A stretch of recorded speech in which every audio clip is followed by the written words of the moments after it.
Hi കൂട്ടുകാരെ, എല്ലാവർക്കും പുതിയൊരു വീഡിയോയിലേക്ക് സ്വാഗതം. അപ്പോൾ നമ്മുടെ ബിബി വീട്ടിലെ വിശേഷങ്ങളുമായിട്ടാണ് ഇന്ന് ഞാൻ വന്നിട്ടുള്ളത്. നമ്മുടെ അനീഷും ആദിലയും ജയിലിനകത്താണ്. അവിടെ ഇരുന്നു കൊണ്ട് അവരവരുടെ കഥകൾ പറയുകയാണ്. എന്തെങ്കിലും ഇത് കിട്ടാൻ വേണ്ടിയിട്ടാണ് ആദില കാത്തിരിക്കുന്നത്. അപ്പോൾ അനീഷിൻ്റെ കാര്യങ്ങളെല്ലാം പറയുന്നുണ്ട്. അതുപോലെ തന്നെ ആദിലയും പറയുന്നുണ്ട്. അപ്പോൾ അതിൻ്റെ ഇടയ്ക്ക് ചിരിച്ച് കളിച്ചുകൊണ്ട് നമ്മുടെ ഷാനവാസ്, അനുമോൾ, നൂറ ഇവർ പുറത്ത് നിന്നുകൊണ്ട് ഗെയിം കളിക്കുന്നുണ്ട്. അങ്ങനെ അവരങ്ങോട്ടും ഇങ്ങോട്ടും ചിരിയും കളിയുമായി നിൽക്കുന്നു. പക്ഷേ ശരിക്കും അനീഷ് ഒറ്റയ്ക്ക് നിന്ന് കളിക്കുമ്പോഴാണ് അവിടെ ജയം കണ്ടെത്തുന്നത്. പക്ഷേ അല്ലാതെയും അനീഷിന് ഒരുപാട് ആളുകൾ കൂട്ടിനുണ്ട് എന്ന് ഇപ്പോൾ മനസ്സിലായി.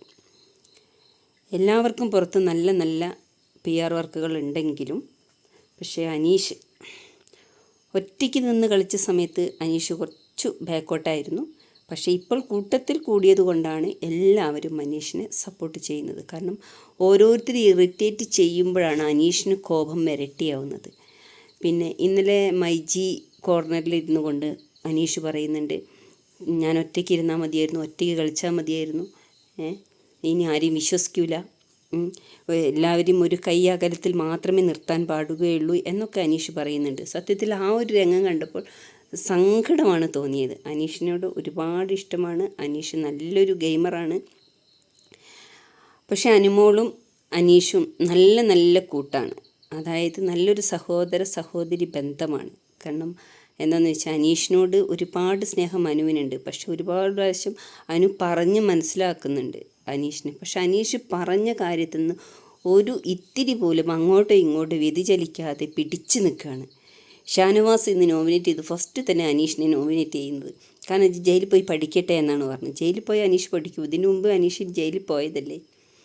പക്ഷെ എന്തായാലും ആദിലയും അനീഷും ജയിലിലായപ്പോൾ അവരവരുടെ കാര്യങ്ങളെല്ലാം പറഞ്ഞ് സോൾവായി എന്ന് നമുക്കിപ്പോൾ വിശ്വസിക്കാം. പക്ഷെ അവർ ഗെയിം തുടങ്ങട്ടെ.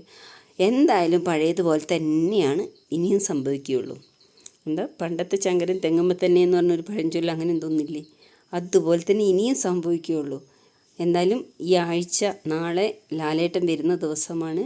അപ്പോൾ നാളെ എന്താണ് സംഭവിക്കുക എന്നുള്ളത്, ആരാണ് ഔട്ടാവുക എന്നുള്ളതും നമുക്കിതുവരെ പറയാൻ കഴിഞ്ഞിട്ടില്ല. നമ്മൾ ഊഹാപോഹങ്ങൾ പറഞ്ഞിട്ട് കാര്യമില്ലല്ലോ. ഏറ്റവും ബാക്കിൽ നിൽക്കുന്ന ഇപ്പോൾ ബിന്നിയൊക്കെയാണ്, ആര്യനും. അപ്പോൾ ആരായിരിക്കാം? നെവിനാണോ? നെവിനും ബാക്കിലാണ് ഇപ്പോൾ. നമുക്ക് നോക്കാം. അപ്പോൾ നാളത്തെ എപ്പിസോഡിനായിട്ട് നമുക്ക് കാത്തിരിക്കാം.